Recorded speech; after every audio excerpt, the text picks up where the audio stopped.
সময়ের জন্য করব। নরমালি তো আপনাদের জন্য সব প্রশ্নগুলো আমি চেষ্টা করি নিয়ে আসার জন্য, বাট এই একটা এমন ব্যক্তি যার কাছে আমারও নিজের অনেক কিছু শেখার আছে। আর প্লাস আমারও অনেক টিমমেট আছে যারা ইয়াং প্লেয়াররা আছে, ওরাও আমাকে অনেক কোয়েশ্চেন পাঠাইছে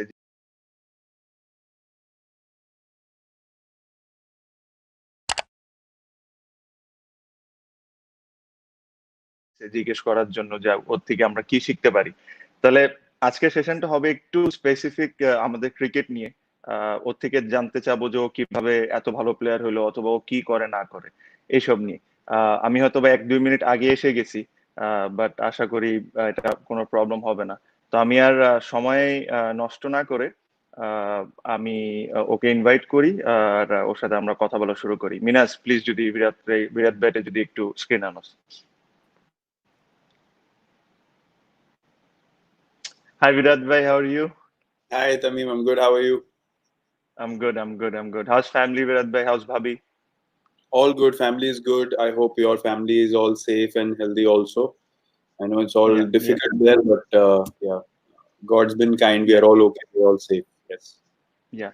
So Virat bhai, firstly, how's the Indian situation now? India में कैसा हालात है अभी? इंडिया सिचुएशन बेटर हो रहा है धीरे धीरे सब प्रोसेसेस जो है वो एक सिस्टम से आगे चल रहा है थोड़ा टाइम ऑब्वियसली हमको चाहिए था सब चीज़ों को स्ट्रीमलाइन करने के लिए लेकिन प्रोग्रेस अच्छा चल रहा है काफ़ी कॉन्फिडेंट हो रहे हैं लोग धीरे धीरे कि चीज़ें वापस रिज्यूम होने लग जाएगा नॉर्मल चीज़ें लेकिन मुझे ऐसा लगता है कि सिस्टम्स आगे काफ़ी चेंज हो जाएंगे हर जगह तो हमें ये जो कंडीशन है ये जो सिचुएशन है उसके साथ रह के ही चलना पड़ेगा आगे बट आई थिंक सबका एक स्लो प्रोसेस है जो हम लोग भी बहुत रिस्पेक्टफुली फॉलो कर रहे हैं और बहुत ज़रूरी भी है क्योंकि सिचुएशन ऐसा है कि हम लोग कोई भी इस चीज़ को लाइटली नहीं ले सकते बट धीरे धीरे हमारा जो केसेस का रेशो है डबल होने का वो भी धीरे धीरे इम्प्रूव हो रहा है तो अच्छा ठीक चल रहा है अभी और उससे उससे ज्यादा हम कुछ बोल नहीं सकते हैं इस टाइम पे क्योंकि एवरी डे आपको देखना पड़ेगा कि सिचुएशन कैसा अनफोल्ड हो रहा है but so far it's fine yes Yeah, similar situation is in Bangladesh, Virat bhai, because you know that both the countries have daily earners. So the poor people are like they work daily and they earn daily. So yes even yes even our government is doing their best, but they have to open some sectors to take care of the poor people. Otherwise, there will be less affected through corona, more through hunger. I agree even in India I think for everyone the biggest challenge is that right now to take care of our migrant laborers to take care of people who are not getting food and basic necessity on a daily basis so now that permissions are coming back slowly धीरे धीरे जो permission आ रहा है जैसे उनको travel provide करने का जो इनके पास नहीं अपॉर्चुनिटी था तो बहुत लोग आगे आ रहे हैं हेल्प करने के लिए उसके साथ खाना भी भेजा जा रहा है और हम लोग भी इसी प्रोसेस में है कि किसी तरीके से उनको हेल्प करी जा सके और बस वही सबका फोकस वही है क्योंकि आप अपनी सोसाइटी में एक भी अगर सेक्शन को देखते हैं सफर करते हुए तो कुछ ना कुछ करके सबका अटेंशन उधर चला जाता है हेल्प करने के लिए और आई थिंक हमारी कंट्रीज का हमारी कम्युनिटीज का यही एक बहुत स्ट्रॉन्ग फैक्टर है जो जहाँ भी लिखता है कि एक दूसरे की मदद करने सब लोग एक साथ आके उसको मदद करने के लिए जाते हैं तो आई एग्री दोनों कंट्रीज में ये फैक्टर बड़ा है और उनकी वजह से ही हमारी स्ट्रेंथ बनी रहती है कंट्री की तो उनका हेल्प करना बहुत जरूरी है I agree Yes, yes, Virat bhai, you're absolutely right. So Virat bhai, so I told you this. I've been doing this show just to entertain people for and a half an yeah hour, 20 minutes, whatever, just to yeah keep them happy because nothing more can do at the moment. You know, we are not playing. They can't see us on yeah TV. So yeah this is the reason I've been doing this, and you have been very kind enough to agreeing to my proposal, and thank you very much.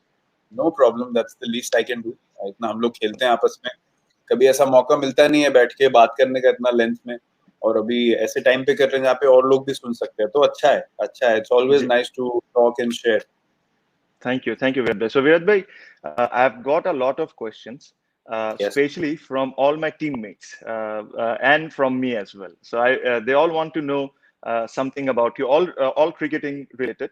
So I'll start with I saw you first in 2009 in Sri Lanka when you played your first game, and then in next 2-3 years you looked at totally a different batsman. What did you do in those 2-3 years that changed you completely as a batsman? I think when you come to international cricket, जब आप खेलने आते हो और सबके अंदर doubt होता है कि कैसे करियर बनाएंगे, कैसे आगे जाएंगे. मेरे साथ क्या हुआ कि मैं एक सीरीज खेलने के बाद मैं टीम से बाहर हो गया था कुछ टाइम के लिए. उसके बाद 2009 ट्रॉफी में मुझे कम बैक एक अपॉर्चुनिटी मिला. तो उसमें 2-3 मैचेस थे जिसमें मैंने अच्छा किया. एक मैच में मुझे मैन ऑफ द मैच मिला. वहां से थोड़ा कॉन्फिडेंस बिल्ड होना शुरू हुआ. बट जब फर्स्ट सेंचुरी बनी श्रीलंका के अगेंस्ट इंटरनेशनल क्रिकेट में, तो वहां से मुझे फील होना शुरू हो गया कि I can do this for a long time. मैं ये लंबे समय तक मैं इंडियन टीम के लिए खेल सकता हूँ, क्योंकि नंबर 3 पे एज ए यंगस्टर आप जब आके परफॉर्म करते हो तो, और प्रेशर मैच में चेजिंग सिचुएशन में, तो ये मैच सिचुएशन में ही परफॉर्मेंस करके चेंज हो सकता है आपका माइंडसेट.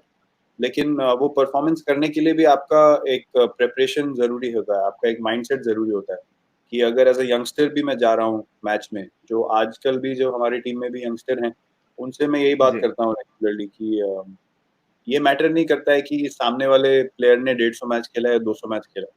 अगर आपका माइंडसेट उस दिन पे अच्छा है तो आप उससे अच्छा परफॉर्म कर सकते हो. आप मैच जिता सकते हो, चाहे आपका वो दूसरा मैच है या थर्ड मैच है, उससे फर्क नहीं पड़ता है. तो ये मैं हमेशा से सोचता था. अगर मोर एक्सपीरियंस प्लेयर आउट हो गए तो मैं ऐसा नहीं फील करता था कि अब मुझसे कैसे होगा. मैं उसको अपॉर्चुनिटी देखता था कि अगर वो नहीं कर पाए और मुझे कॉन्फिडेंस है तो मैं कर सकता हूँ. तो आई थिंक अपनी एबिलिटी में एक कॉन्फिडेंस रखना बहुत जरूरी होता है. और आप किसी भी सिचुएशन को डिफरेंट वे में देख सकते हैं. अगर दूसरे लोग उसको नहीं देख पा रहे पॉजिटिवली और आप देख पा रहे, तो आपका परफॉर्मेंस डिफरेंट होगा, आप मैच जिता सकते हैं. तो ये चीज जो थी मैं रेगुलरली प्रैक्टिस करता रहा. और वहां से फिर क्योंकि आपका एटीट्यूड सही होगा गेम की तरफ, तो गेम आपको रिजल्ट देगा. तो मेरा सिंपल प्रोसेस था, मैं जाऊंगा और मैं टीम के लिए खेलूंगा, कुछ भी हो जाए, और जिताने की कोशिश करूंगा. उसमें परफॉर्मेंस होता रहेगा अपने आप, अच्छी बात है, बट टीम को जिताना मेरा मेन एम रहता था हमेशा से. सही बात है, सही बात. Thank you, Virat bhai. That means a lot. The next question is from me. I want to know this. Okay. So when I saw you first, your stance was like you used to stand still and then play your shots. Now you're a bit different. Now you do the back and forward thing. Okay. But I am very still. So a lot of coaches have spoken to me about this. Some have advised me to try back and across thing, but I've never been that comfortable. I wanted to know, why did you change from standing still and then going back and across now? I mean, I changed because मुझे ऐसा लगा कि, and it's a very personal thing, I felt like I wanted to play all over the ground. और उसके लिए I felt कि जो static position में खड़ा होना stance में, मुझे ऐसा लग रहा था कहीं ना कहीं it was making my options limited. कि एक तरीके से ही मैं गेम को खेल पा रहा था. बट जब बैक एंड अक्रॉस, मेरा बेसिक अंडरस्टैंडिंग बैटिंग का हमेशा ये रहा है कि जब तक आपका हिप्स बेस्ट पोजीशन में है मूव करने के लिए, आप कोई भी पोजीशन में आके अपना फीट मूव करके शॉट एग्जीक्यूट कर सकते हो. तो मुझे ऐसा लगा कि स्टैटिक पोजीशन में मेरे स्टाइल ऑफ प्ले के लिए वो नहीं काम कर रहा था. बट बहुत बहुत लोगों के लिए काम करता है. सचिन तेंदुलकर बिल्कुल स्टैटिक होके खेलते थे, उनको कभी कोई प्रॉब्लम नहीं हुआ. उनका हैंड आई कोऑर्डिनेशन टेक्निक बहुत सुपीरियर था. तो मुझे अपनी गेम के हिसाब से थोड़े थोड़े चेंजेस लाने पड़े और थोड़ी थोड़ी चीजें ट्राई करनी पड़ी डिफरेंट टाइम पे. और ट्राई करे बिना मुझे पता नहीं चलता. तो वो मैं एक जरूर चीज कहना चाहूंगा कि अगर आपको लगता है कि आपकी गेम में कुछ ट्राई करना चाहिए, तो जरूर उसको करें और प्रैक्टिस में करें. और मोर इम्पोर्टेंटली 1 या 2 मैच में जरूर जाके करें, क्योंकि मैंने ये एक्सपीरियंस किया है कि प्रैक्टिस में आप कितना भी ट्राई कर लें, बट एक मैच प्रेशर सिचुएशन में जहां आप आउट भी हो सकते हैं, जहां सिचुएशन भी कंट्रोल में नहीं रहता है, प्रेशर भी है ऑपोजिशन का, एक मैच भी फंसा रहता है, कभी आपको अच्छा एक इनिंग खेलना है, उस टाइम पे अगर आप उस चीज को प्रैक्टिस करके एग्जीक्यूट कर लेंगे तो फिर वो आपका कॉन्फिडेंस लेवल, मेरा ये मानना है कि प्रैक्टिस आपको एक अश्योरेंस देता है कि आप रेडी हैं, लेकिन कॉन्फिडेंस जो ऊपर जाता है वो मैच सिचुएशन में परफॉर्मेंस करके ही जाता है। और जो चेंजेस हैं अपनी बैटिंग में वो ओके, भी मैं ये करता हूँ कि आप अगर मैच में एक बार दो बार ट्राई करोगे और वो अगर इट ओपन्स अप, अगर उसमें परफॉर्मेंस हो गया तो आपका एक नया एक ऑप्शन खुल जाएगा बैटिंग। तो ये मैंने खुद एक्सपीरियंस किया है। सही बात।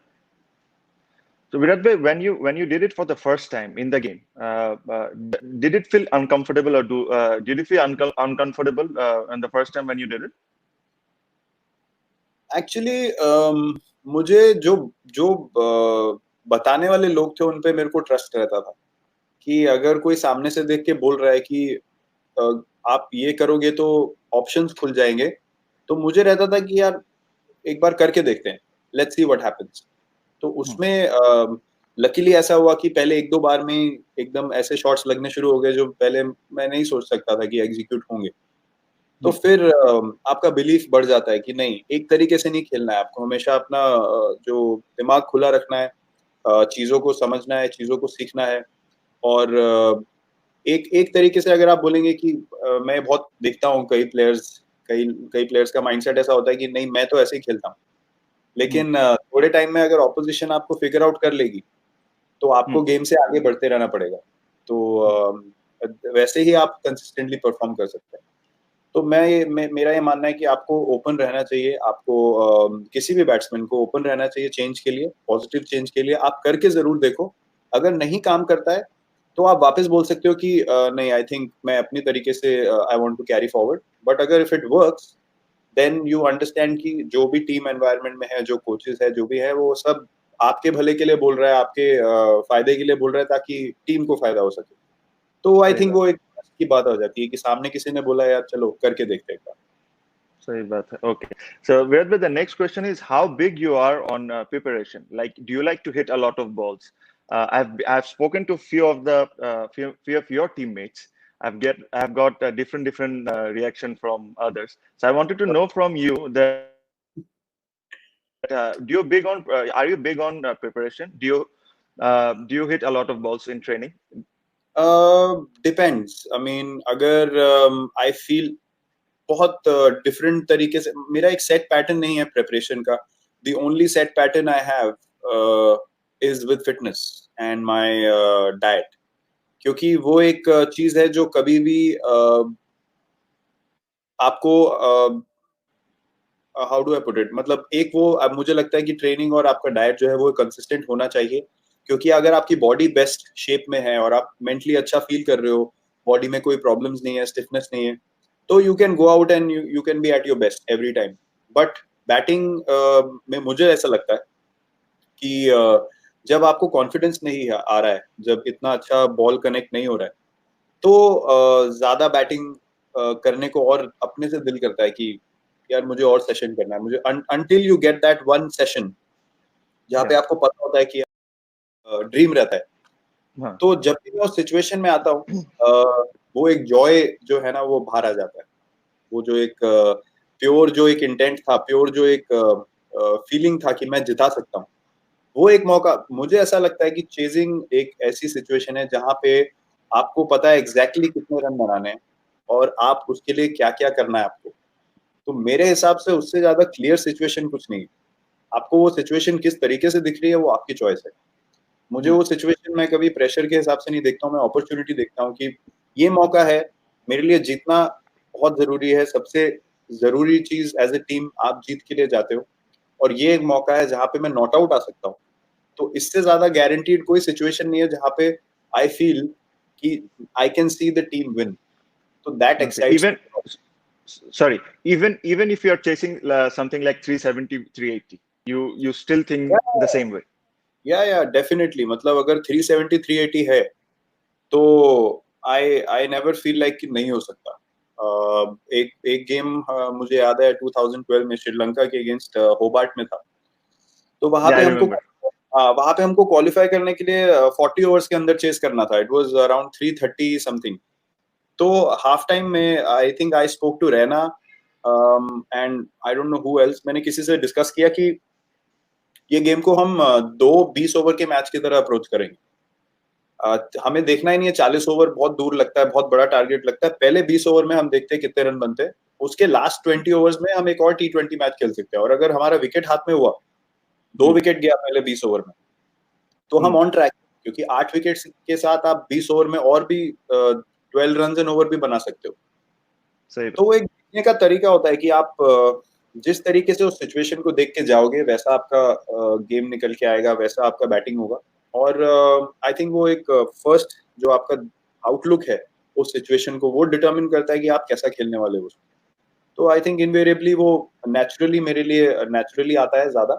कभी कभी प्रिपेयर करने की जरूरत भी होती है, बट मोर ऑफन वो नेचुरली एक चीज निकल के आती है। Okay. This is an extra question, which is how fast is Raghu? Because I saw him. He looks rapid. या मैंने बहुत बार बोला है ये, बहुत प्रेस कॉन्फ्रेंस में भी बोल चुका हूँ कि हम लोगों का फास्ट बॉलिंग खेलने का जो इम्प्रूवमेंट हुआ है 2013, 14, 15 वाले फेज में, वो उसमें मेजर कंट्रीब्यूशन रघु का है, क्योंकि उसको बहुत पैशन है कि मैं इंडिया के लिए अपनी सर्विसेज दूं। उसको बहुत अच्छी समझ है गेम की, किसी का बैट खराब आ रहा है, पैर वाला, तो उसको बहुत समझ आता है कि क्या चल रहा है। और उसने अपना स्किल इतना अच्छा कर लिया वो साइड आर्म से, वो इजीली ही बोल्स ओवर 155 इजी। मतलब जिस दिन वो रैपिड डालता है तो 155 प्लस डालता है वो, वरना 145 तो कंसिस्टेंटली है। तो उससे मुझे पर्सनली बहुत बहुत हेल्प हुई, क्योंकि अगर आप रघु को खेल रहे हो नेट में, उसके बाद आप जब मैच में जाते हो तो ऐसा लगता है आपके पास टाइम है, क्योंकि आप रेगुलरली उसके अगेंस्ट खेल रहे हो। तो ये छोटी छोटी चीजें आपने बहुत अच्छा क्वेश्चन पूछा है, क्योंकि लोगों को पता नहीं होता है। लोगों को लगता है कितना टाइम से खेल रहे हैं लोग, कितना समझ के खेल रहे हैं, लेकिन वो प्रैक्टिस में कौन आपको वैसा प्रैक्टिस दे रहा है, उससे डिटरमाइन होता है कि आप मैच में कैसा खेल रहे हो। तो उसका कंट्रीब्यूशन इज प्राइसलेस हम लोगों के लिए। Yeah, very true. So we also got two young guy who works for us who they're quite good. There was a